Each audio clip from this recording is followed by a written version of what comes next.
আল্লাহ পাক বলছেন ওয়ামা হাদিহিল হায়াতুদ দুনিয়া ইল্লা লাহুন ওয়া লাইবুন ওয়া ইন্নাদ দারাল আখিরাতা লাহিয়াল হায়ানু লাউ কানু ইয়ামালুন। এই দুনিয়া হচ্ছে নিছক খেল তামাশা, এটা আর কিছুই নয়। জীবনের প্রকৃত আবাসস্থল হচ্ছে আখিরাত। এই দুনিয়া একটা মোহ, এই মোহের পেছনে মানুষেরা ঘুরছে, বিবি বাল বাচ্চা এর পেছনে ঘুরছে। অথচ এই বিবি বাল বাচ্চা কিয়ামতের দিন মুসিবত হয়ে দাঁড়াবে মানুষের জন্য। একটা মোহর মধ্যে মানুষ পড়ে আছে, খেল তামাশার ভিতরে পড়ে আছে। আল্লাহ পাক বলছেন কুল মাতাউদ দুনিয়া কালিলুন ওয়াল আখিরাতু খায়রুল লিমানিত্তাকা। বলো দুনিয়ার সমস্ত সম্পদ খুবই নগণ্য, আর যে ব্যক্তি পরকালকে বিশ্বাস করে, পরকালের কামনা করে, সেই খোদাভীরু লোকদের জন্য পরকাল হচ্ছে প্রকৃত আবাসস্থল। সেই জায়গাটাই হলো আসল জায়গা। ওই জায়গার জন্য কিছু তৈরি করতে হবে। কোরআনে কারিমে রব্বুল আলামিন বলছেন আরাদিতুম বিল হায়াতিদ দুনিয়া মিনাল আখিরাহ ফামা মাতাউদ দুনিয়া ফিল আখিরাতি ইল্লা কলিল। তোমরা কি পরকালের জীবনের বিনিময় এই দুনিয়ার জীবনটাই বেশি পরিতুষ্ট হয়েছো? অথচ দুনিয়ার জীবনের সুখ সম্পদ তো পরকালের তুলনায় খুবই নগণ্য। পরকালের সুখ অনেক বেশি, পরকালের দুঃখটাও অনেক বেশি, সুখটাও অনেক বেশি। পরকালটা স্থায়ী, সুতরাং দুনিয়ার মোহে না পড়ে পরকালের জন্য জীবনটাকে পরকাল ভিত্তিক জীবন তৈরি করো। আল্লাহ পাক বলছেন ফাম্মা মান তাগা ওয়া আসারাল হায়াতাদ দুনিয়া ফাইন্নাল জাহিমা হিয়াল মাওয়াব। অতঃপর যে ব্যক্তি বিদ্রোহ করেছে এবং দুনিয়ার জীবনকে অগ্রাধিকার দিয়েছে, তার জায়গা হচ্ছে জাহান্নাম। জোরে বলেন নাউজুবিল্লাহ। যে ব্যক্তি আল্লাহর সঙ্গে বিদ্রোহ করেছে আর পরকালের জন্য পাথর জোগাড় করে নাই, দুনিয়াকে অগ্রাধিকার দিল, পরকালকে ভুলে গেল, তার জায়গা হলো জাহান্নাম। ওয়া আম্মা মান খাফা মাকামা রাব্বিহি ওয়া নাহান নাফসা আনিল হাওয়া ফাইন্নাল জান্নাতা হিয়াল মাওয়া। আর যে ব্যক্তি আপন প্রভুর সামনে উপস্থিত হওয়াকে ভয় করেছে এবং আপন প্রবৃত্তিকে লালসা মুক্ত করেছে, লালসার হাত থেকে রক্ষা করেছে, আল্লাহ রব্বুল আলামিন কিয়ামতের দিন তার জন্য রেখে দিয়েছেন জান্নাত। তার জন্য কোন জায়গা? জান্নাত। আমাদেরকে পরকাল ভিত্তিক জীবন যাপন যদি করি তাহলে কবরের জবাবগুলি খুব আসান হবে। আর যদি পরকাল ভিত্তিক জীবন যাপন না হয়, কবরটা মুসিবত হয়ে যাবে। হযরত ওসমান রাদিয়াল্লাহু তাআলা আনহু কবরের কাছে গিয়ে খুব কাঁদতেন। সাহাবায়ে কেরাম প্রশ্ন করেছেন, হুজুর রাসূল করিম সাল্লাল্লাহু আলাইহি সাল্লাম যখন জান্নাত ও জাহান্নামের ওয়াজ করেন তখনও তো এত বেশি আপনি কাঁদেন না, যত বেশি কাঁদেন কবরের কাছে এসে, কারণ কি?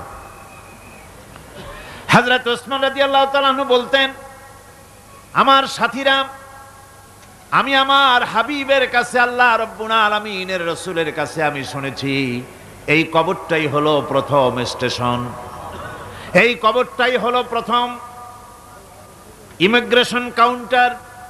এই জায়গায় যদি কেউ ধরা পড়ে যায়, কারো যদি চার্জশিট হয়ে যায়, সব জায়গায় ধরা পড়ে যাবে। হাসরে মিজানে সিরাতে কোনো জায়গায় নাজাত পাবে না। আর এই কবরটা যদি কেউ মুক্তি পেয়ে যায়, মিজান সিরাত হাসর সব জায়গা থেকে আল্লাহ তারে ভালোভাবে পার করে দিবেন। এটা হলো আসল জায়গা, মারাত্মক জায়গা, খুব মারাত্মক জায়গা। আমি এটাকে ইমিগ্রেশন কাউন্টার বলেছি আমার ভাষায়। ইমিগ্রেশন কাউন্টার যারা বিদেশ ভ্রমণ করেছেন তারা জানেন। লন্ডন যাবেন, আমেরিকা যাবেন, সৌদি আরব যাবেন, যে কোনো বিদেশে যাবেন, গেলেই পাসপোর্ট তারা দেখবে। পাসপোর্টে আপনার ন্যাশনালিটি কোনটা সেটাই তারা জানতে চাইবে। আপনি কোন দল করেন এটা তারা জানতে চাইবে না। আপনি কোন ভাষায় কথা বলেন তাও তাদের জানার দরকার নাই। প্রথমেই তারা আপনার ন্যাশনালিটি দেখবে, আপনার আইডেন্টিটি কি তারা জানতে চাইবে। তারপরে যদি স্যাটিসফ্যাক্টরি হয় আপনাকে ভিসা দিয়ে ভেতরে ঢুকবার ব্যবস্থা করে দেবে। আর যদি তারা স্যাটিসফাইড না হয় তাহলে আপনাকে মেহমানখানায় ঢুকানো হবে গ্রেফতার করে। কবর হচ্ছে এ ধরনের একটি ইমিগ্রেশন কাউন্টার। কবরের ভিতরে মানুষ যখনই রাখা হবে সঙ্গে সঙ্গে দুজন ফেরেশতা আসবে। কবরের কাছে যারা এসেছিল দাফন হয়ে যাওয়ার পর এই লোকগুলি 40 কদম যেতে যতক্ষণ লাগে এর মধ্যেই দুজন ফেরেশতা এসে যাবে, এসে জিজ্ঞেস করবে মান রব্বুকা, তুমি কোন দল করতে, ওটা তাদের জানার দরকার নাই। চাকরি কিসে করতেন ওটা জানার দরকার নাই। ব্যবসা করতেন না চাকরি করতেন প্রয়োজন নেই। প্রথমেই জিজ্ঞাসা করা হবে ন্যাশনালিটি, প্রথমেই জিজ্ঞাসা করা হবে তার ন্যাশনালিটি সম্পর্কে, তার আইডেন্টিটিটা কি, এবং সেটাকে সত্যায়িত করার জন্য বোঝার জন্য 3টি প্রশ্ন। প্রথম প্রশ্ন মান রব্বুকা ওয়া মা দীনুকা ওয়া মান নাবিয়ুকা, তোমার রব কে, তোমার দিন কি, তোমার নবী কে।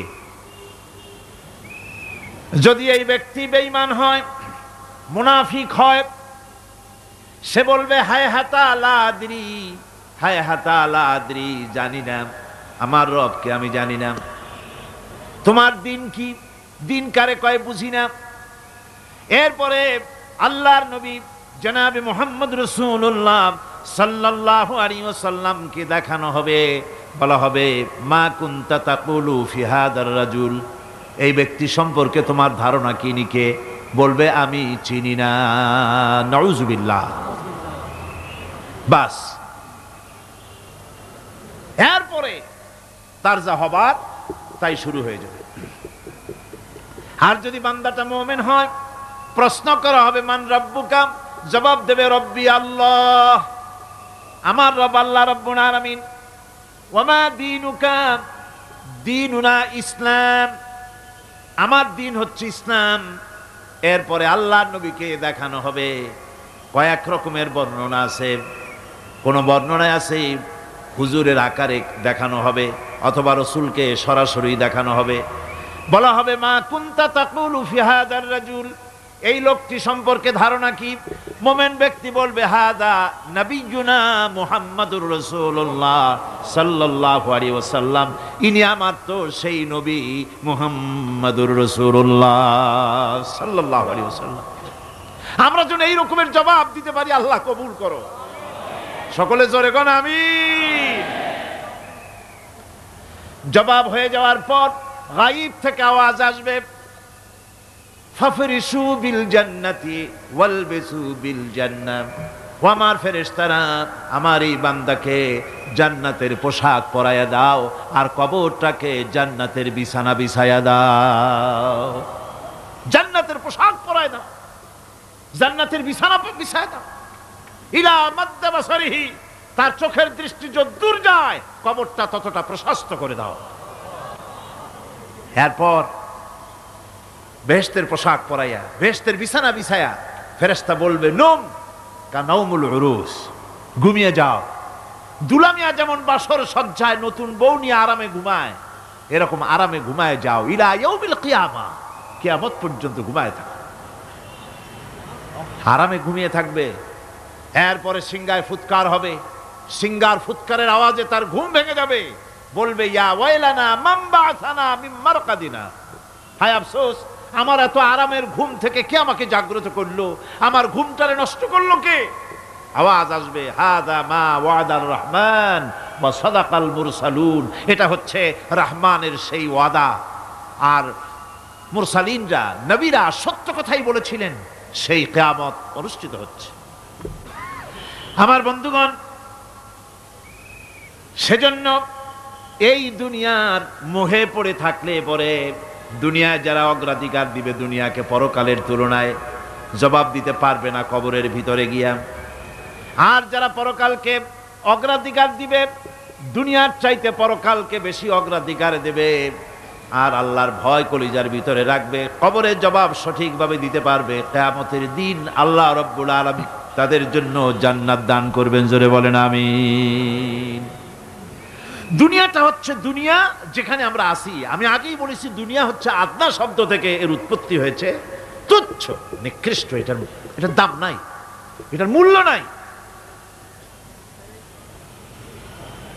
হযরত ইবনে কাইয়িম রাহিমাহুল্লাহ নওয়ারাল্লাহু মারকাদাহু ওয়া জাআলাল জান্নাতা মাথওয়াহু, হযরত ইবনে কাইয়িম তিনি বলছেন, সুন্দর করে বলছেন দুনিয়া সম্পর্কে, মা মাদা ফিদ দুনিয়া আহলামুন ওয়া মা বাকিয়া মিনহা আমানি ওয়াল ওয়াক্তু বাইনাহুমা দায়ুন। মা মাদা ফিদ দুনিয়া আহলামুন, জীবনের যে অংশ ফেলে এসেছি সেটা আজ একটা স্বপ্ন। ওয়া মা বাকিয়া মিনহা আমানি, আর জীবনের যে অংশ সামনে বাকি আছে সেটা এখন একটা আকাঙ্ক্ষা। ওয়াল ওয়াক্তু বাইনাহুমা দায়ুন, আর এর মাঝখান থেকে সময় সব চলে যাচ্ছে। কত বড় কথা চিন্তা করেছেন? জীবনের যে অংশ ফেলে এসেছি তা আজকে স্বপ্ন, তা আজ কি বলেন? স্বপ্ন। আর সামনে যা আছে সেটা আকাঙ্ক্ষা, আর মাঝখান থেকে সময় সব চলে যাচ্ছে। এরপরে তিনি বলছেন, وَمَنْ يَسْحَبِ الدُّنْيَا يَكُنْ مِثْلَ قَابِضٍ عَلَى الْمَاءِ خَانَتْهُ فُرُوجُ الْأَصَابِعِ। দুনিয়াদারের অবস্থা হচ্ছে এই, কেউ যদি দুই হাতে পানি খামসায় ধরে, দুই হাতে কি ধরছে বলেন? দুই হাতে পানি খামসায় ধরেছে, খুব মজবুত করে ধরেছে, 2 মুঠ পানি, বলেন থাকবে কতটুকু? কতটুকু থাকবে? 1 ফোঁটাও থাকবে না, কারণ তার আঙ্গুলের ফাঁক তার সাথে খেয়ানত করবে, আঙ্গুলের ফাঁক দিয়া পানিগুলি সব বেরিয়ে চলে যাবে। সুতরাং দুনিয়া যারা চায় তারা ঠিক পানি খামসায় ধরলে পানি যেমন হাতের ভেতর থেকে খেয়ানত করে চলে যায়, যারা দুনিয়া চায় দুনিয়াও তাদেরকে এভাবে ফাঁকি দিয়ে চলে যায়। তবুও দুনিয়ার মায়া মানুষের এত বেশি। আল্লাহর নবী বলেন, লাউ কানা লি ইবনি আদামা ওয়াদিম মিন যাহাবিন লাহাব্বা ইয়াকুনা লাহু সানিন, এই পৃথিবীতে যদি কাউকে একটা মাঠ ভরে যদি সোনা দেওয়া যায়, লোকটা বলবে রব্বুল আলামিন, আমি যদি আরেকটা মাঠ এরকম সোনা ভরা পেতাম। দ্বিতীয় আরেকটা মাঠ দেওয়া হলে আবার বলবে যদি তৃতীয় আরেকটা মাঠ সোনা ভরে যদি পেতাম। নবীজি বলেন, ওয়ালা ইয়ামলাউ জাওফু ইবনু আদামা ইল্লা তুরাব, মানুষের পেট 3.5 হাত মাটি ছাড়া, কবরের মাটি ছাড়া মানুষের পেট ভরবে না। আরো চাই, আরো চাই, চাওয়ার কোনো শেষ নাই। মানুষ এভাবে করে দুনিয়ার মহব্বতে এমনি পাগল হয়ে যায়, শুধু দুনিয়ার মহব্বত, পরকালকে বেমালুম ভুলে যায়। আমি কিন্তু এই কথা বুঝাতে চাই নাই যে পরকালের মহব্বতে, পরকালের ভয়তে বা পরকালের জন্য দুনিয়া আপনি বাজার ঘাট, বেচা কিনা, ব্যবসা বাণিজ্য সবকিছু ভুলে যান, না তা নয়। ভুল বোঝার কোনো কারণ নাই। পরকালকে অগ্রাধিকার দিতে হবে, মানে দুনিয়াটা চিরস্থায়ী জায়গা নয়। চিরস্থায়ী হচ্ছে কোনটা? আখিরাত। চিল্লায় এখন কোনটা? সুতরাং এখানে যা করতে হবে, আখিরাতে জবাবদিহিমূলক জীবন যাপন করতে হবে।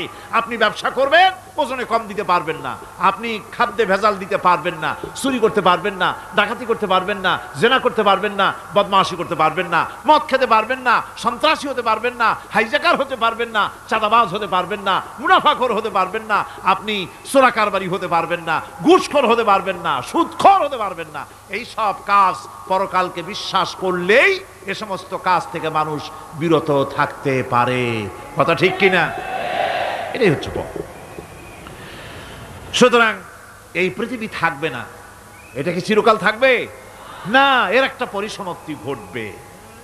যেমন করে সারা বছর লেখাপড়া করার পর কলেজে, বিশ্ববিদ্যালয়, মাদ্রাসায়, হাই স্কুলে, সব জায়গায় সারা বছর লেখাপড়া করার পর যেমন পরীক্ষা দেওয়ার একটা দিন আসে, সারা বছর ব্যবসা করার পর হিসাব নিকাশ করার যেমন একটা সময় আসে, সারা মাস চাকরি করার পর বেতন পাওয়ার যেমন একটা দিন আসে, সারা জীবন চাকরি করার পর পেনশন পাওয়ার যেমন একটা সময় আসে, অনুরূপভাবে এই দুনিয়া যেদিন শেষ হয়ে যাবে, আল্লাহ নির্ধারিত সময় শেষ হয়ে যাওয়ার পর একটা সময় আসবে যখন আল্লাহ রব্বুল আলামিন সব শেষ করে দিবেন, লন্ডভন্ড হয়ে যাবে, কিছুই থাকবে না। কোরআনে কারিমে আল্লাহ সব বলেছেন, কোরআনে সব আল্লাহ বলে দিয়েছেন। আল্লাহ পাক বলেন এই পৃথিবীর সব কেমন ভাবে ধ্বংস হবে তার চিত্র আল্লাহ পাক কোরআনে কারিমে তুলে ধরেছেন।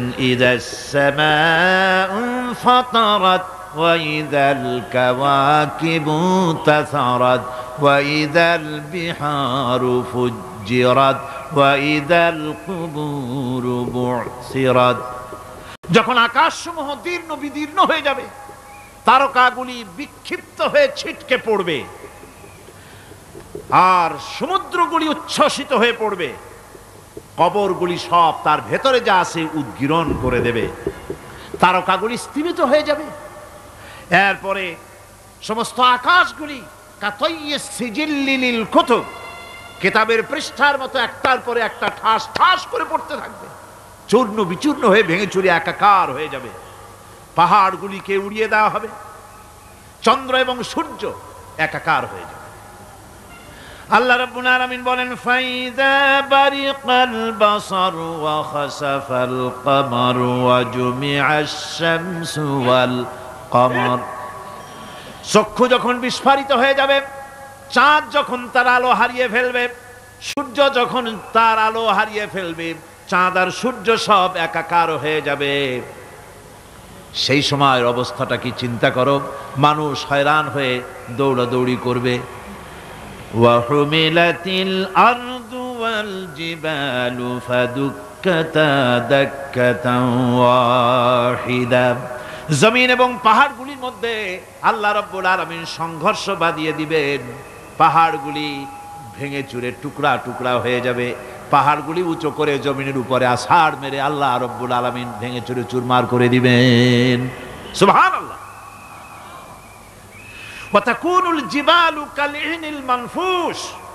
পাহাড়গুলো পেঁজা ধোনা তুলার মতো করে উড়িয়ে দেওয়া হবে, পাহাড় উড়ে যাবে। সুবহানাল্লাহ পড়ো। পাহাড় পাথরের তৈরি করা পাহাড়, এই পাহাড়গুলি তুলার মতো হয়ে উড়বে কিভাবে? আমি এই দৃশ্য নিজের চোখে কিছুটা হলেও দেখছি। আজ থেকে 10 দিন আগে আমি ইতালি সফর করে এসেছি। ইতালির রাজধানী রোম। রোম প্রাচীন সভ্যতার লালন ভূমি। কোরআনে কারিমে সূরায়ে রোম রয়েছে, এই রোম সেই রোম। এখানের বাদশার কাছে রাসূল করিম সাল্লাল্লাহু আলাইহি সাল্লাম হেরাক্লিয়াসের কাছে চিঠি পাঠিয়েছিলেন, সেই রোম। 12 থেকে 15,000-এর মতো বাংলাদেশি মুসলমান সেখানে আছে। জুমার দিন, যেদিন আমি গেলাম তার পরের দিনই জুমা ছিল। জুমার নামাজ পড়লাম ভ্যাটিকানের কাছেই বিশাল মসজিদ, ইউরোপের ভিতরে সবচাইতে বড় মসজিদ এটা। রোম ইসলামের দুশমনদের রাজধানী। সেইখানে যখন আজান হচ্ছে আশহাদু আন্না মুহাম্মাদার রাসূলুল্লাহ, আমার অনুভূতির কথা আপনাদেরকে বোঝাতে পারবো না, কি অনুভূতির সৃষ্টি হয়েছে আমার ভেতরে। ভ্যাটিকানের পোপ এক পাশে, কিছু দূরেই ভ্যাটিকান। ওটা হচ্ছে গোটা পৃথিবীর সমস্ত খ্রিস্টানদের কাবা, ভ্যাটিকান। তার পাশেই বিশাল মসজিদ, সেখানে নামাজ পড়লাম। চিন্তার ভেতরে আসলো আল্লাহ রাব্বুল আলামিন তার হাবিবের নাম, তার তাওহীদ, তার রিসালাতকে কিভাবে বিশ্বময় ছড়িয়ে দিলেন। আবু জাহেল চাইছিল মুহাম্মদ সাল্লাল্লাহু আলাইহি ওয়াসাল্লামকে স্তব্ধ করে দেবে মক্কার জীবনেই। কত বদনাম, সাহের, কাহেন, কাযযাব, শায়ের, নাউযুবিল্লাহি মিন যালিক, কত গালাগালি করলো। আর আল্লাহ শুনালেন, হাবিব চিন্তার কোনো কারণ নাই, ওয়া রাফা'না লাকা যিকরাক, আমি আপনার প্রশংসা বিশ্বময় ছড়িয়ে দেব। সুবহানাল্লাহি ওয়া বিহামদিহি। রোম প্রোগ্রাম শেষ করে আমাকে তারা নিয়ে গেল, যেটা আমি বলছি সফর কাহিনী শোনাবার সময় এটা না। যেহেতু এর সঙ্গে প্রাসঙ্গিক সেজন্য বলছি, পাহাড় কেমনে তুলার মতো হয়ে উঠবে তার নজির দেখেছি। রোম শহর থেকে 300 মাইল দূরে, 300 কিলোমিটার দূরে নেপোলিয়ান বোনাপার্ট তার বাড়ি, এবং ওটা তার নামই একটা প্রভিন্স। ভূমধ্য সাগরের পারে ভিসুভিয়াস, পৃথিবীর সবচাইতে বড় আগ্নেয়গিরি, সেটা দেখাতে নিয়ে যাওয়া হলো আমাকে। যে পাহাড়টা পৃথিবীর মাটি থেকে তার চূড়া হচ্ছে 3 মাইল উঁচু,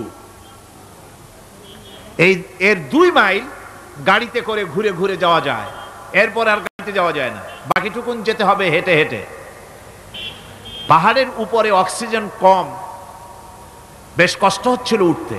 জীবনে প্রথম পাহাড়ে চড়েছি জাবালে নূর, রাসূল করিম সাল্লাল্লাহু আলাইহি সাল্লামের উপরে যেখানে ওহী হয়েছিল সর্বপ্রথম। পাহাড় চড়ার একটা অভিজ্ঞতা ওখান থেকে আমার কিছুটা হয়েছিল। খুব কষ্ট হলো বাকি 1 মাইল উঠতে। যখন ভিসুভিয়াসের একদম শীর্ষে চলে গেছি, সেখানে গিয়ে আমার সাথে 15-20 জন লোক ছিল। আমি নিজেই আল্লাহু আকবার বলে আমার গলা থেকে আওয়াজ বেরিয়ে গেল। আমি দেখতে পেলাম ভিসুভিয়াসের শীর্ষে বিশাল গর্ত। আমার মনে হয় গর্তটা এই মাঠের 1/4 হবে, এই মাঠের 1/4 হবে গর্তটা। সেই গর্তটার গভীরতা হচ্ছে 1.5 কিলোমিটার।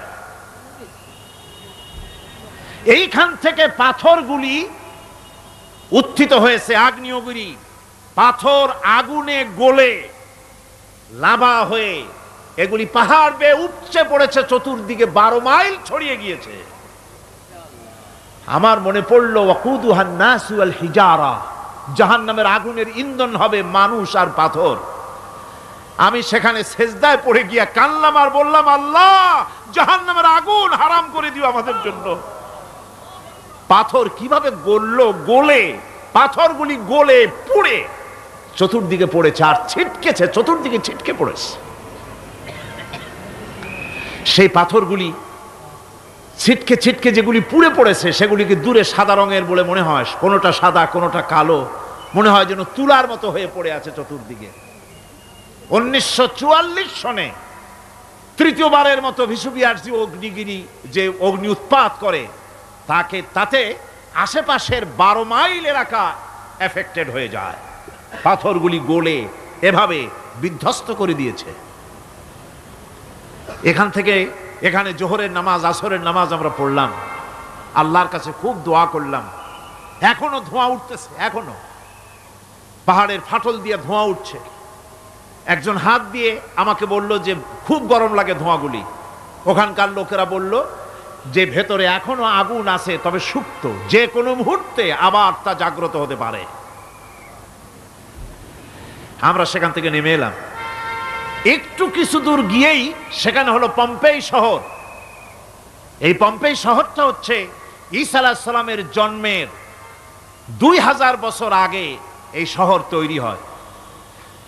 ঈসা আলাইহিস সালামের জন্মের 179 বছর পর ভূমিকম্প হয়। সেই ভূমিকম্পে গোটা পম্পেই শহরটা পৃথিবীর মানুষের চোখের আড়াল হয়ে যায়, ধ্বংস হয়ে যায়, মাটির তলায় গরক হয়ে যায়।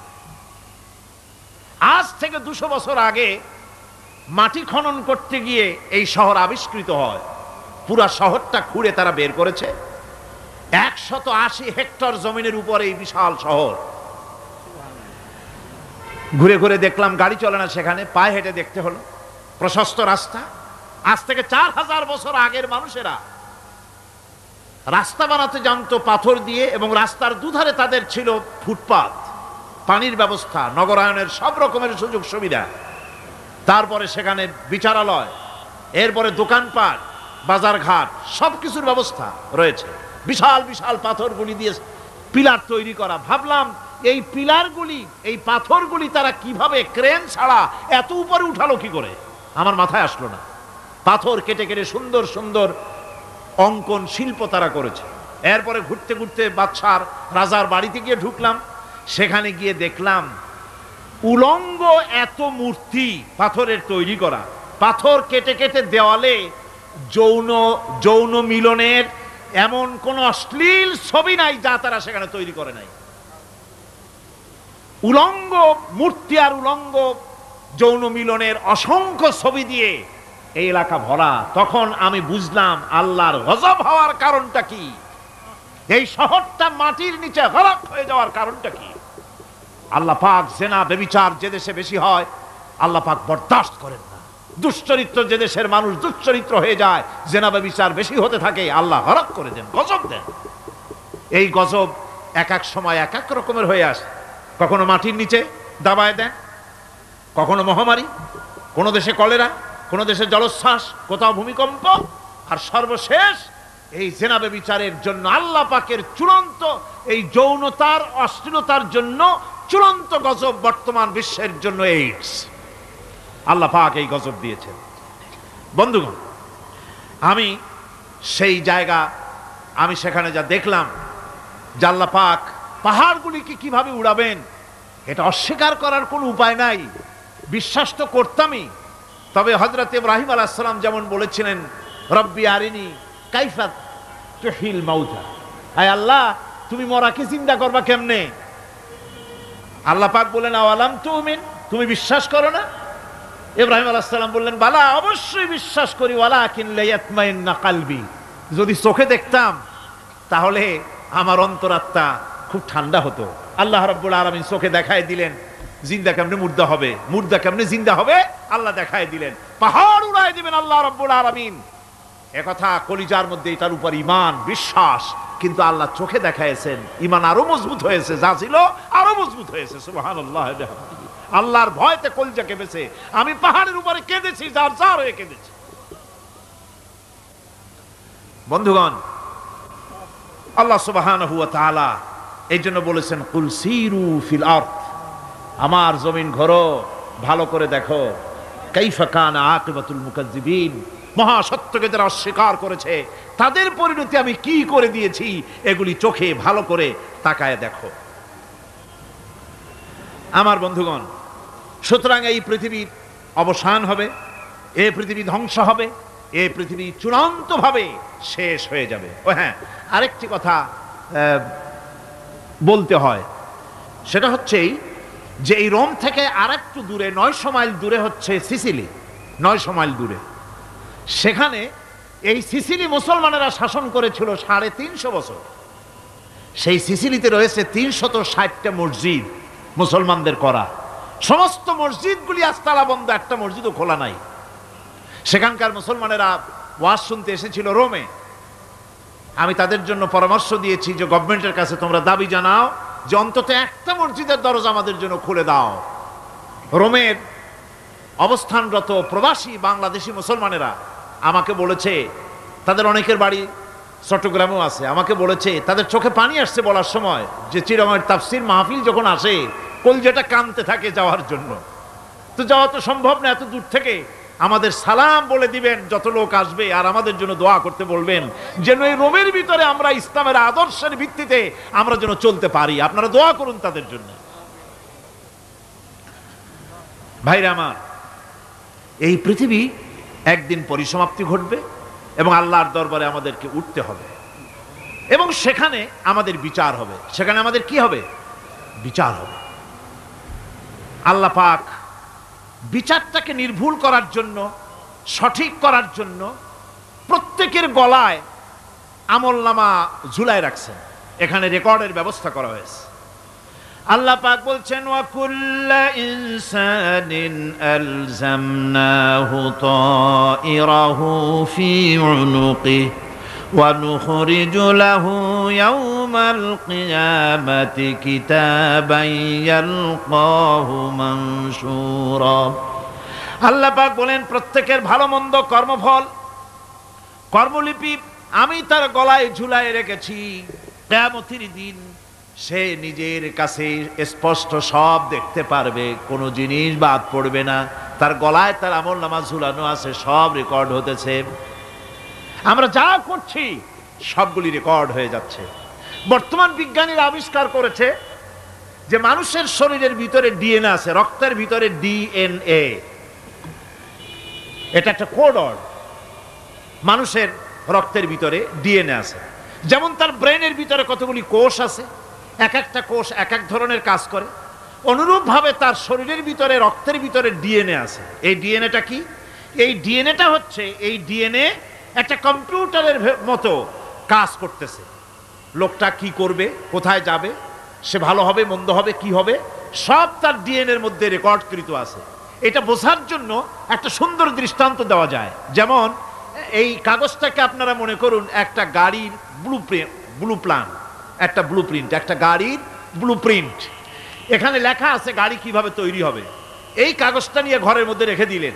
এখন এই কাগজটা থেকেই অটোমেটিক গাড়ির উইন্ডো তৈরি হলো, শিল তৈরি হলো, গাড়ির বডি তৈরি হলো, চেসিস তৈরি হলো, টায়ার তৈরি হলো, ইঞ্জিন তৈরি হলো, ব্যাটারি তৈরি হলো, পেট্রোল নিল, আর কোনো রকমের ড্রাইভার ছাড়াই গাড়ি চলতে আরম্ভ করলো। এই কথাটা যদি মনের মাথার মধ্যে আনতে পারেন যে এটা কিভাবে হইতে পারে, এতে লেখা অনুযায়ী যেভাবে হওয়া যদি সম্ভব হয়, অনুরূপভাবে মানুষের রক্তের ভিতরে ডিএনএ এরা আবিষ্কার করেছে। এর ভিতরে মানুষের ভালো মন্দ, কোথায় যাবে কি করবে, সব কিছু এর মধ্যে রয়েছে। কোরআনে কারিমে আল্লাহ রাব্বুল আলামিন, আমি গত বছরও বলছিলাম যে বিজ্ঞানের আবিষ্কার যত বাড়বে কোরআন বোঝা মানুষের জন্য তত সহজ হবে। কোন সুবহানাল্লাহ। কোরআন বোঝা মানুষের জন্য তত সহজ হবে। সুতরাং মানুষের গলার সাথে আল্লাহ পাক বলছেন যে একটা আমলনামা আমি ঝুলাই দিয়েছি তার গলার সাথে, সে যা করতেছে ওখানে সব লিপিবদ্ধ হচ্ছে, কম্পিউটারাইজড, কম্পিউটারের মতো এগুলি সব গ্রহণ করতেছে। এগুলি কিয়ামতের দিন তার সামনে হাজির করা হবে। কিয়ামতে যখন আমলনামা তার সামনে দিয়ে বলা হবে, ইকরা কিতাবাকা কাফা বিনাফসিকাল ইয়াওমা আলাইকা হাসিবা, তাকে বলা হবে নিজের কর্মলিপি নিজেই পড়ো, আজ তুমি তোমার নিজের হিসাব নিতে যথেষ্ট। বন্ধুগণ, এই মাহফিলে যত লোক আমরা বসে আছি, আমরা আমাদের হিসাব নিতে যথেষ্ট না আরেকজন লাগবে? কোন আমরা যথেষ্ট কি না? কথা বোঝেন নাই।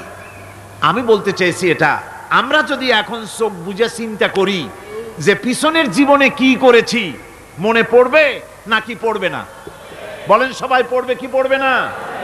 ছোটবেলায় কবে পায়ের নিচে কাটা ফুটেছিল, কবে কোথায় আছাড় খেয়েছিলেন, কবে কার বেল তাল আম কাঁচা আম চুরি করে খেতে গিয়ে কিল খেয়েছিলেন, তাড়া খেয়েছিলেন, তাকে এখন মনে নাই? আছে। তাহলে কিল, ওই তাল বেল চুরি করতে গিয়ে যে কিলটা খাইছিলেন সেটাও মনে আছে, ভালো মন্দ সব মনে আছে। তাহলে কোন হোটেলের রুমে কি করছিলেন, কোন স্কুলে কোন কলেজে কি করছিলেন, তারপরে জীবনে ছোট বড় ঘটনাগুলি চোখ বুঝতে মনে পড়বে না? এবার হিসাব করেন, মনে যদি পড়ে এবার হিসাব করেন আপনি জান্নাতি না জাহান্নামে।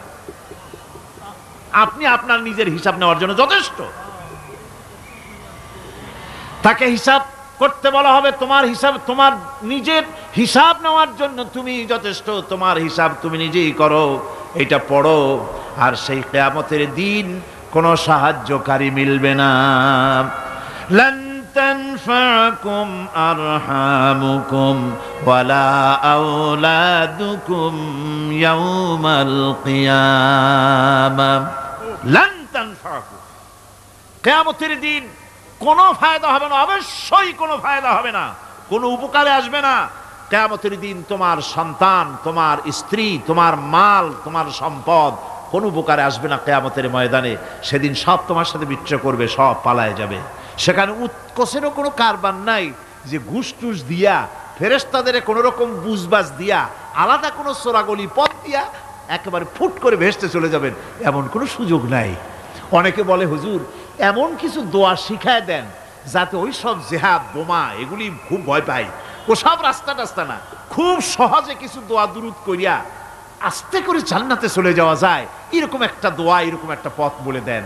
আমি বলি, ভাই এরকমের কোন চোরাগলি আমার রাসূল আবিষ্কার করতে পারেন নাই, আল্লাহর পয়গম্বরের ওই ধরনের কোন পথ আবিষ্কার করতে পারেন নাই। সেখানে কিয়ামতের দিন কাউকে উৎকোষ গ্রহণ করার কেউ নাই, উৎকোষ দেওয়া যাবে না। আর উৎকোষ দিবি নেবা কি, আপনার কাছে কিছু নাইও, থাকলেও নেওয়ার কেউ নাই। এই দুনিয়ায় ফাঁকিবাজি করে বহুত কিছু করা যায়, কিন্তু কিয়ামতের মাঠে এগুলি কিছুই চলবে না।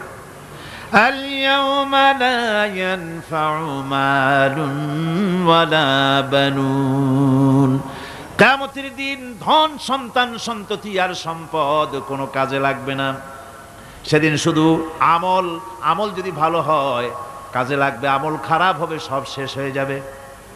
আল্লাহ রাব্বুল আলামিন নবীজিকে ডেকে বলেছেন, নবী আপনি বলেন, কুল মা কুনতু বিদআম মিনার রাসূল, আপনি বলুন আমি কোন নতুন রাসূল নই, আমার আগে অনেক নবী রাসূল পৃথিবীতে এসেছেন, তারা বিদায় হয়ে গেছেন। আমি জানি না কিয়ামতের দিন আল্লাহ রাব্বুল আলামিন আমার সাথে কি ব্যবহার করবেন, আর আমি এও জানি না যে কিয়ামতের দিন আল্লাহ পাক তোমাদের সাথে কি ব্যবহার করবেন।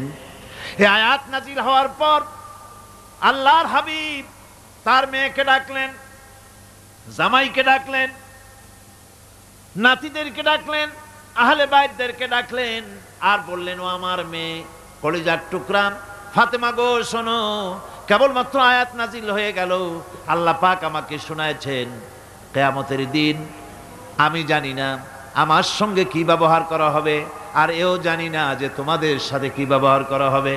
ও আমার কলিজার টুকরা মেয়ে ফাতেমা, কিয়ামতের দিন মুহাম্মদ সাল্লাল্লাহু আলাইহি সাল্লামের মেয়ে এই হিসাবে তোমার নাজাতের ফয়সালা হবে না।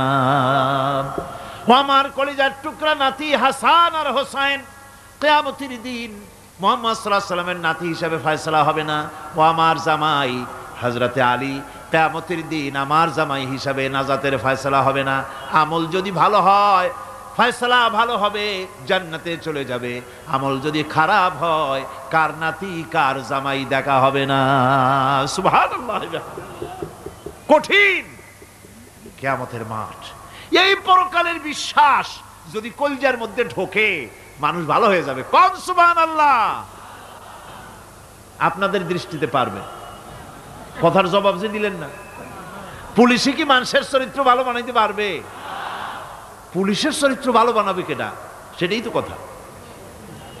মানুষের চরিত্র যাতে ভালো থাকে, মানুষের জন্য খারাপ কাম না করে সেজন্য পুলিশ যাতে খারাপ কাম না করে সেজন্য আরো একটা ডিপার্টমেন্ট আছে না, তারা যাতে খারাপ কাজ না করে সেজন্য আর একটা আছে। এন্টি করাপশনের আবার এন্টি করাপশন আছে, তার উপর আবার এন্টি করাপশন আছে। এন্টিটার অভাব নাই। সুতরাং পুলিশ দিয়া, বিডিআর দিয়া, আর্মি দিয়া মানুষের, দেশের, জাতির চরিত্র ভালো বানানো যায় না। রাসূলুল্লাহ এ দিয়ে বানান নাই, এটা ইসলামের নিয়ম নয়। পুলিশ দিয়া, আর্মি দিয়া দেশের মানুষের চরিত্র ভালো বানানো যায় না। চরিত্র ভালো বানানো যায় কেবলমাত্র পরকালের ভয় দিয়া। কিসের ভয় দিয়া? ওই যে মক্কার জীবনে ওই সমস্ত মানুষগুলি যারা চুরি করত, ডাকাতি করত, জেনা করত, বদমাশি করত, যারা শয়তানি করত, যারা মানুষকে খুন করত, এই মানুষগুলি এত ভালো হয়ে গেল, যারা চুরি ছেড়ে দিল, ডাকাতি ছেড়ে দিল, জেনা ব্যভিচার ছেড়ে দিল, এত ভালো হয়ে গেল, পৃথিবীর মধ্যে সেরা মানুষ তারা হয়ে গেলেন। জোরে বলেন সুবহানাল্লাহ। নবীর সাহাবীরা পৃথিবীর শ্রেষ্ঠ সন্তান, নবীর সাহাবীরা পৃথিবীর সেরা মানুষ, তাদের চাইতে সেরা মানুষ নবীদের পরে আর কেউ হতে পারে না। জোরে কোন সুবহানাল্লাহ। নবীর পরে পৃথিবীতে শ্রেষ্ঠ মানুষ কারা? সাহাবায়ে কেরাম রিদওয়ানুল্লাহি তাআলা আলাইহিম আজমাইন। ওনারা তো কুফরের মধ্যে ছিলেন, শিরকের মধ্যে ছিলেন, চুরি, ডাকাতি, জেনা, ব্যভিচার এমন কোনো পাপ নাই যা করা হয়নি। তারপরে যখন আল্লাহর নবীর কাছ থেকে তাওহীদ, রিসালাত ও আখিরাতের দাওয়াত পেলেন, কি সোনার মানুষ এক একজন হয়ে গেলেন। সুবহানাল্লাহ। যারা ছিলেন নারীর সতীত্বের জম, তারা হয়ে গেলেন নারীর সতীত্বের পাহারাদার। যারা মানুষের মাল চুরি করত, ডাকাতি করত, তারা রাতভর মানুষের মালের পাহারা দিল, মানুষের রক্তের পাহারা দিল। সুবহানাল্লাহ বিহামদি। রক্ত সম্পদের পাহারা দিল। রাসূল বললেন, খায়রুল কুরুনে কারনি, সর্বশ্রেষ্ঠ যুগ তো আমার যুগ। বন্ধুগণ, এরপরে একটা জীবন আসবে ওই কিয়ামতের ময়দানে। এই পরকালের বিশ্বাসটা গুরুত্বপূর্ণ ব্যাপার। আমাদের সব কিছুর হিসাব দেওয়া লাগবে। আল্লাহ পাক বলেন, ইন্নাস সামআ ওয়াল বাসারা ওয়াল ফুআদা কুল্লু উলাইকা আনহু মাসউলা। নিঃসন্দেহে মানুষের শ্রবণ শক্তি, দর্শন শক্তি এবং তার অন্তঃকরণের কল্পনা সম্পর্কে আল্লাহ রাব্বুল আলামিনের কাছে জিজ্ঞাসিত হতে হবে। কান দিয়া কি করেছিলা, চোখ দিয়া কি করেছিলা, মুখ দিয়া কি করেছিলে, হাত দিয়ে কি করেছিলে, সব কিছুর জবাব আল্লাহ রাব্বুল আলামিনের কাছে দিতে হবে। সবটার জবাব দিতে হবে, কোনো কিছু বাদ যাবে না। এমনকি মনের ভিতরে যে কল্পনা আমরা করি, এই কল্পনার হিসাবও আল্লাহর দরবারে দিতে হবে। কোরআনে কারীম বলছেন, ওয়া ইন তুবদু মা ফি আনফুসিকুম আও তুখফুহু ইউহাসিবকুম বিহিল্লাহ। মনের ভিতরে তুমি যেটা কল্পনা করো সেটা প্রকাশ করো, অথবা তুমি গোপন রাখো, যাই তুমি করো না কেন আল্লাহ রাব্বুল আলামিন এর হিসাবও তোমার কাছে নেবেন। ফায়াগফিরু লিমান ইয়াশাউ ওয়া ইউআযযিবু মান ইয়াশাউ ওয়াল্লাহু আলা কুল্লি শাইইন কাদির। মহান আল্লাহ পাক বলেন, করার পর তোমার মনের ভিতরে কি কল্পনা করেছিলে ওইটার হিসাব আমি নেব। হিসাব নেওয়ার পর যারে খুশি ক্ষমা করে দেব, যাকে খুশি শাস্তি প্রদান করব। সব কিছুর উপরে আল্লাহ রব্বুল আলামিন শক্তিমান, সব তিনি করতে পারেন, সমস্ত কুদরত রয়েছে তার। সুতরাং মানুষদেরকে, আল্লাহর বান্দাদেরকে বিশ্বাস করতে হবে যে আমার কোনো কথা বাদ যাবে না, কথাগুলি রেকর্ড হচ্ছে, কথা রেকর্ড হচ্ছে। আমি যে ওয়াজ করতেছি এই কথাগুলি রেকর্ড হচ্ছে নাকি হচ্ছে না? অনেক টেপ রেকর্ডার রেকর্ড হচ্ছে, অডিও ভিডিও হচ্ছে।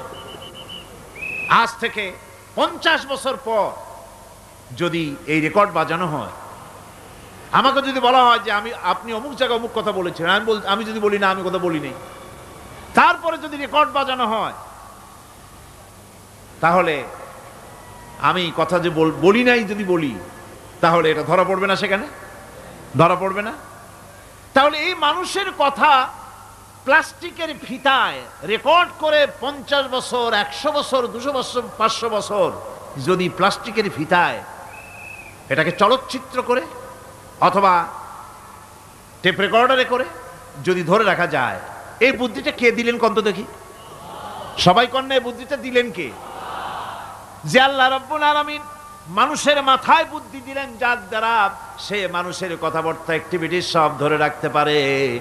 সে আল্লাহ রাব্বুল আলামিন বুঝি আপনার আমার কথা এবং আপনার আমার অ্যাক্টিভিটিসকে তিনি বুঝি ধরে রাখতে পারবেন না কিয়ামত পর্যন্ত? পারবেন কি না?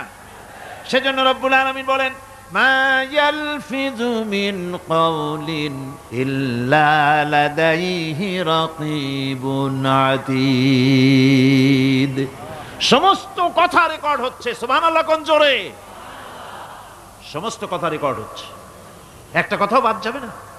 মুখ আছে বলেই কথা বলবেন তা না, হিসাব করে কথা বলতে হবে। গীবত গাওয়া যাবে না, মিথ্যা কথা বলা যাবে না, মিথ্যা ওয়াদা করা যাবে না। মিথ্যা ওয়াদার তো মৌসুম এসে গেছে, কি কোন বোঝেন কথা? হ্যাঁ, মিথ্যা ওয়াদার মৌসুম এসে গেছে। এখন মৌসুমে বাহার, মিথ্যা বলার। কত সুন্দর সুন্দর ওয়াদা, সোনা দিয়া রাস্তা বানায় দেব। অভুক্ত মানুষদের বলা হয় না খেয়ে মরবেন না, কিন্তু কি খেয়ে মরবে তাও কয় না। আমরা যদি যাইতে পারি তাহলে মটকির মতো রসগোল্লা বানায় দেব, গরুর গাড়ির চাকার মতো জিলাপি বানায় দেব। খাইতে গিয়ে হা করে চিত হয়ে থাকবে। কত রঙিন রঙিন কথা। মিথ্যা ওয়াদার সময় এসে গেছে। ভাইরা আমার, পরকাল যদি বিশ্বাস করে সেই ব্যক্তি কিছুতেই মুখ আছে বলেই যা খুশি বলবে না, পরনিন্দা করবে না, পরচর্চা করবে না, হাত আছে বলেই যা তা লিখবে না। ঘটনা হইল একটা, লিখলো আর একটা। কলম একটা আছে বলেই যা খুশি তা লেখা যায় না, মুখ আছে বলেই যা খুশি তা বলা যায় না, চোখ আছে বলেই যা খুশি তা দেখা যায় না। গরু খাওয়া জায়েজ করা হয়েছে বলে গরুর লেজ থেকে মাথা পর্যন্ত পাইকারি দরে সব খাওয়া যায় না। গরু খাওয়া হারাম না হালাল? হালাল। পাইকারি দরে লেজ থেকে মাথা পর্যন্ত সব খাওয়া হালাল না। ওর মধ্যে আল্লাহ কিছু হারাম রেখে দিছে, সেগুলোকে বাইসে খাইতে হবে। আল্লাহ দেখতে চান পাইকারি দরে জমের খাওয়া খাও না আমার হারামগুলি বাদ দিয়ে খাও, নিষেধ করাগুলি বাদ দিয়ে খাও। মুখ আছে বলেই যা খুশি তা বলা যাবে না, কান আছে বলেই যা খুশি তা শোনা যাবে না, চোখ আছে বলেই যা খুশি তা দেখা যাবে না, হাত পা আছে বলেই যা খুশি তা করা যাবে না। সবটার পেছনে আল্লাহ রাব্বুল আলামিনকে ভয় করা লাগবে। মহান আল্লাহ রাব্বুল আলামিন বলে, বান্দারে তোমার সমস্ত কার্যাবলী এমনকি তোমার চাহনিটা পর্যন্ত কার দিকে কি নিয়তে তাকায়ছো কেউ জানে না, আমি আল্লাহ রাব্বুল আলামিন জানি। وَيَعْلَمُ خَائِنَةَ الْأَعْيُنِ وَمَا تُخْفِي الصُّدُورُ। তোমার অন্তঃকরণ কি জিনিস গোপন করে আর তোমার চক্ষু কি লুকোচুরি খেলে আমি টের পাই। সুবহানাল্লাহ বিহামদি।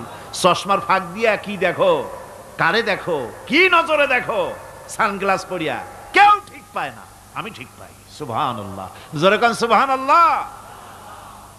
সুতরাং চোখের নজরের হিসাব হবে, হাতের কাজের হিসাব হবে, পায়ের চলার হিসাব হবে, আপনার বলার হিসাব হবে, মুখে যা বলেছেন, যা করেছেন, হাত পাও দিয়ে যা করেছেন সবকিছুর হিসাব হবে কিয়ামতের দিন। আল্লাহর দরবারে সবকিছু উপস্থিত হবে, কোনো জিনিস বাদ পড়বে না। ফামান ইয়ামাল মিসকালা যাররাতিন খায়রান ইয়ারা ওয়া মান ইয়ামাল মিসকালা যাররাতিন শাররান ইয়ারা। ছোট্ট একটা ভালো কাজ যদি করো তাও হাজির করা হবে সামান্যতম ভালো কামও তোমার বাদ পড়বে না, আর ক্ষুদ্রতম কোনো খারাপ কাজ করলে তাও উপস্থিত করা হবে, সব তোমার সামনে, কোনো জিনিস বাদ পড়বে না, সব দেখতে পাবে কিয়ামতের দিন। ভালো কাজটাও আর খারাপ কাজটাও আল্লাহর কাছে সেদিন আল্লাহ পাক মানুষের সামনে উপস্থিত করে দিবেন। আল্লাহ পাক বলছেন, সেদিন এই জমিন তার ভিতরে যা লুক্কায়িত ছিল জমিন সব বের করে দেবে। কান্নাহুম জারাদুম মুনতাশির। টিড্ডি, ফড়িংগুলি, পোকাগুলি মাটির থেকে যেমন বেরোয়, এ মাটির ভিতরে যা আছে কিয়ামতের দিন সব মাটি বের করে দেবে। ইযা যুলজিলাতিল আরদু জিলজালাহা ওয়া আখরাজাতিল আরদু আসকালাহা ওয়া ক্বালাল ইনসানু মা লাহা। এ জমিনকে ঝাঁকি মারা হবে প্রবল এক ঝাঁকুনি, প্রবল এক ঝাঁকুনিতে এই পৃথিবীর মধ্যে যা কিছু আছে সব বেরিয়ে যাবে। সুবহানাল্লাহ কইতে ইচ্ছা করে না মিয়ারা? এক ঝাঁকুনিতে পৃথিবী সব বের করে দেবে।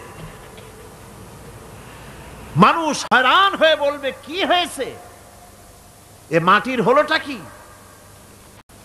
আমার বন্ধুগণ, মানুষ হয়রান হয়ে গিয়ে বলবে, মাটির কি হলো? আল্লাহ রাব্বুল আলামিন বলেন, ইয়াউমাইযিন তুহাদ্দিসু আখবারাহা বিআন্না রাব্বাকা আওহালাহা। জমিনের উপরে যা ঘটেছে জমিন তা সব বের করে দেবে, সব প্রকাশ করে দেবে। আর এটা এই জন্য হবে যেহেতু তার রবের হুকুম হয়েছে, তার রব হুকুম করেছে বের করে দে। জমিনের ভিতরে আছে যা সব বেরিয়ে যাবে, আকাশ ভেঙে পড়বে, পাহাড় উড়ে যাবে, জমিনের ভিতরে যা আছে সব উপরে চলে আসবে, পৃথিবীতে সব শেষ, কিচ্ছু নাই, আকাশ নাই, পাহাড় নাই, সমুদ্র নাই, সব একাকার, চন্দ্র নাই, সূর্য নাই, তারকা নাই, গ্যালাক্সি নাই, মহাশূন্য নাই, সব শেষ। আল্লাহ রাব্বুল আলামিন সমস্ত ফেরেশতাদেরকে শেষ করে দিবেন, সকলের মওত হয়ে যাবে, কেউ আর থাকবে না, এমনকি হযরতে আজরাইল মালাকুল মউত তিনিও থাকবেন না, সব আল্লাহ রাব্বুল আলামিন মৃত্যু করে দিবেন। এরপরে আল্লাহ রাব্বুল আলামিন একা তিনি বলবেন, ইয়া দুনিয়া, ইয়া দুনিয়া আইনা আনহারুকি, এ পৃথিবী তোর সেই সমুদ্রগুলি কোথায়, নদীগুলি কোথায়? ইয়া দুনিয়া আইনা আশজারুকি, হে দুনিয়া তোমার গাছগুলি কোথায়? এত বন বনানি, এত গাছ ছিল। ইয়া দুনিয়া আইনা জিবালুকি, এ পৃথিবী তোর জমিনে যত পাহাড় ছিল পাহাড়গুলি কই? যত স্বৈরাচার ছিল জমিনের উপরে, যারা স্বৈরাচারী মনোবৃত্তি নিয়ে মানুষ ধ্বংস করেছে, দেশ ধ্বংস করেছে, মায়ের বুক খালি করেছে, ওই স্বৈরাচারগুলি কই? কোনো জবাব নাই। আল্লাহ পাকের পরে বলবেন লিমানিল মুলকুল ইয়াউম, কার রাজত্ব? আজকে রাজত্বটা কার? আল্লাহ তিনবার আওয়াজ দিবেন, আজকে রাজত্ব কার? আল্লাহ পাক যখন তিনবার করে ডাক দিবেন, কোনো জবাব নাই, কোনো জবাব নাই। কে জবাব দেবে? আল্লাহ রাব্বুল আলামিনের সামনে কার ক্ষমতা আছে কথা বলার? কেউ তো নাই, সব শেষ। আল্লাহ পাক বলবেন লিল্লাহিল ওয়াহিদুল কাহ্হার, একমাত্র পরাক্রমশালী আল্লাহ রাব্বুল আলামিনের রাজত্ব আজ। সেই হাসরের মাঠে আমাদের সকলকে উপস্থিত হয়ে যেতে হবে। কেউ আমরা এখান থেকে বাঁচতে পারবো না, সবাইকে উঠতে হবে। অপরাধীরা সেখানে অসহায় হয়ে যাবে, অপরাধীরা অসহায় হয়ে যাবে। আল্লাহ পাক বলেন ফাইযা জাআতিস সাখাতু ইয়াওমা ইয়াফিরুল মারউ মিন আখিহি ওয়া উম্মিহি ওয়া আবিহি ওয়া সাহিবাতিহি ওয়া বানিহি। অবশেষে যখন কান ফাটানো আওয়াজ আসবে, এই আওয়াজ সেদিন মানুষ নিজের মা বাপ ভাই বোন সব থেকে বিচ্ছিন্ন হয়ে যাবে, সব একের থেকে আরেকজন পালায়ে যাবে, হারায় যাবে, কেউ কাউকে আর খুঁজে পাবে না। সেদিন ওই কিয়ামতের মাঠে বিভীষিকাময় দৃশ্য, মানুষ হয়রান হয়ে যাবে। মাথার এক হাত অথবা অর্ধ মাইল অথবা এক বিগত এতটুকুন উপরে ওই প্রকাণ্ড সূর্যটার তাপ আসবে, গুনাহগারের মাথার চান্দি ফেটে গিয়া মগজগুলি গলে গলে নাক কান দিয়ে বেয়ে পড়তে লাগবে, জিহ্বাটা কুকুরের মতো ঝুলে নাভিস্থল পর্যন্ত পড়ে যাবে, মাটিটা সূর্যের উত্তাপে তামার মতো গরম হয়ে যাবে, সারা হাসর জুড়ে আওয়াজ হবে পানি পানি পানি। মানুষেরা হয়রান হয়ে যাবে সে হাসরের ময়দানে। এই চরম কষ্টের ভিতরে আল্লাহ রাব্বুল আলামিন বলেন সেদিন দুটো ভাগ হয়ে যাবে, একদল মানুষের চেহারা আলোয় ঝলমল হয়ে যাবে, আর একদল মানুষের চেহারাগুলি কালো হয়ে যাবে। উজুহু ইয়াউমাইদিন মুসফিরাতুন দাহিকাতুন মুস্তাবশিরা ওয়া উজুহু ইয়াউমাইদিন আলাইহা গাবারা। আল্লাহ পাক বলেন এক শ্রেণীর মানুষের চেহারা হাস্যোজ্জ্বল ঝলমলে হয়ে যাবে, আর এক শ্রেণীর মানুষের চেহারাগুলি কালো হয়ে যাবে। তারহাকুহা কাতারা উলাইকা হুমুল কাফারাতুল ফাজারা। হাস্যোজ্জ্বল, স্বচ্ছন্দপূর্ণ, সুন্দর, উজ্জ্বল ঝলমলে চেহারা হবে ঈমান আনার কারণে, পরকালকে বিশ্বাস করার কারণে, আল্লাহ এবং রসুলের কথা অনুযায়ী জীবনযাপনের কারণে চেহারাটা উজ্জ্বল হয়ে যাবে। আর আল্লাহর নাফরমানি, রসুলের নাফরমানি, পরকালকে অস্বীকার করার কারণে কাফেরগুলির চেহারা, মুনাফিকগুলির চেহারা কালো হয়ে যাবে। তাদেরকে আলাদা করে দেওয়া হবে। আমতাজুল ইয়াওমা আইয়ুহাল মুজরিমুন, মুজরিমদেরকে আলাদা করে দেওয়া হবে, দুইটা ভাগ হয়ে যাবে। এই চরম অবস্থা সৃষ্টি হবে কিয়ামতের ময়দানে। সেদিন রাসূল করিম সাল্লাল্লাহু আলাইহি ওয়াসাল্লাম উম্মতের জন্য সুপারিশ করবেন। সেই সুপারিশ যেন আমাদের করতে পারেন সেজন্য আমাদেরকে তৈরি করতে হবে, সে ধরনের যোগ্য আমাদেরকে বানাতে হবে। বন্ধুগণ, এই পরকালীন জীবন, এর সম্ভাবনা, এটা যে হবে এবং সেই পরকালে আমাদের সকলকে যে উঠতে হবে, কিয়ামতে আল্লাহর কাছে জীবনের সব কিছুর জবাবদিহি করতে হবে, এই ভীতি সৃষ্টি করতে চায় আল্লাহ পাক মানুষের ভেতরে। আল্লাহ পাকের চাইতে মানুষের কল্যাণকামী আর কেউ আছে? চিল্লায় কোন আল্লাহর চাইতে, বিশ্ববাসীর সৃষ্টি জগতের কল্যাণকামী আল্লাহর চাইতে, রাসূলের চাইতে বেশি কেউ কি আছে? সে আল্লাহ পাক সব বলে দিলেন, ওপেন সিক্রেট করে দিলেন, সব গোপন ফাঁস করে দিলেন। কেমনে বিচার হবে, কেমনে কিয়ামত অনুষ্ঠিত হবে, কেমনে কি হবে, সব খুলে খুলে আল্লাহ পাক বলে দিলেন আমাদেরকে ভালো হওয়ার জন্য। কোরআনে কারীম বলছে লাইসাল বিররা আন তুওয়াল্লু বুজুহাকুম কিবালাল মাশরিকি ওয়াল মাগরিব। পূর্ব পশ্চিমে মাথা ঘুরানো, সার নত করা, মাথা ঘুরানো, মুখ ঘুরানো, এটাই কিন্তু সৎ কাজ এবং পুণ্যবান হওয়ার সৎ কাজ করার, নেককার হওয়ার জন্য যথেষ্ট নয়, বরং ওয়ালাকিন্নাল বিররা মান আমানা বিল্লাহি ওয়াল ইয়াউমিল আখির। প্রকৃতপক্ষে সৎকারী মুমিন, ভালো কাজ করা, প্রকৃত মুমিন, সত্যিকারের ভালো মানুষ, সত্যিকারের ইমানদার হওয়ার জন্য 10টি কাজ লাগবে। কয়টি কাজ? 10টি কাজ লাগবে। সেই 10টি কাজের একটি কাজ গত বছর আপনাদের খেদমতে আরজ করা হয়েছে, 2টি বলা হয়েছে, বাকি আজকে বললাম আর একটা, হয়ে গেল 3টা। বাকি আছে কয়টা? 7টা। বাকি আছে আরো 7টা।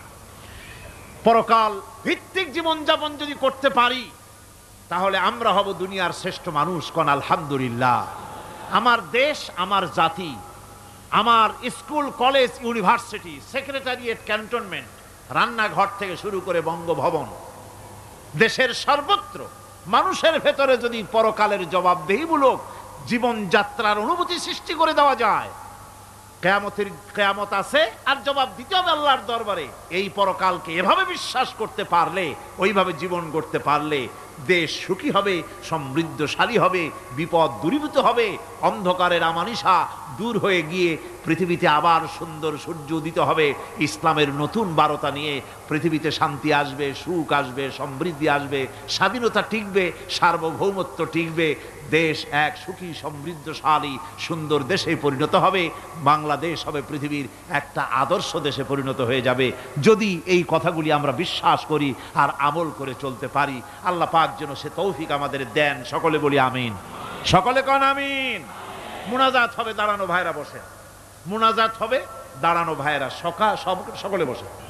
আল্লাহুম্মা ربنا ظلمنا أنفسنا وإن لم تغفر لنا وترحمنا لنكونن من الخاسرين ربنا لا تزغ قلوبنا بعد إذ هديتنا وهب لنا من لدنك رحمة إنك أنت الوهاب। আয় আল্লাহ তাআলা, হাজার হাজার মুসলমান নরনারী দীর্ঘক্ষণ ধরে তোমার কোরআনে কারিমের আলোচনা শুনেছি, দরুদ ও সালাম পড়েছি, জিকির আজগার করেছি। মেহেরবানি করে সওয়াবটুকুন জনাবে মুহাম্মদুর রাসূলুল্লাহ সাল্লাল্লাহু আলাইহি ওয়াসাল্লামের রূহ মুবারকে পৌঁছায় দাও। হে আল্লাহ তাআলা, तमाम পৃথিবীর মাটির নিচে যত মুমিন মুমিনাত শুয়ে আছেন তাদের আরওয়ার পরে সওয়াব পৌঁছায় দাও। রব্বুনা রবিন, আমাদের মধ্য থেকে মা বাপ যাদের দুনিয়া থেকে বিদায় হয়ে গেছে, কবরগুলিকে জান্নাতের টুকরা বানায়া দাও। রব্বির হামহুমা কামা রব্বায়ানি সগীরা।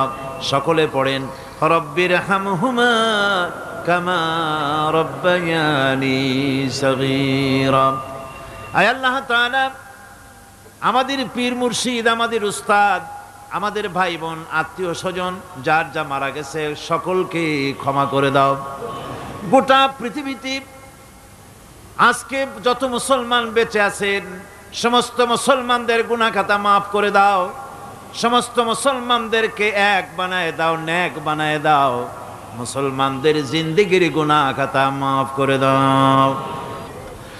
রব্বানা তাকাব্বাল মিন্না ইন্নাকা আনতাস সামিউল আলিম وتب علينا إنك أنت التواب الرحيم سبحان ربك رب العزة عما يصفون وسلام على المرسلين الحمد لله رب العالمين واجعل آخر كلمة عند الموت لا إله إلا الله محمد رسول الله السلام عليكم ورحمة الله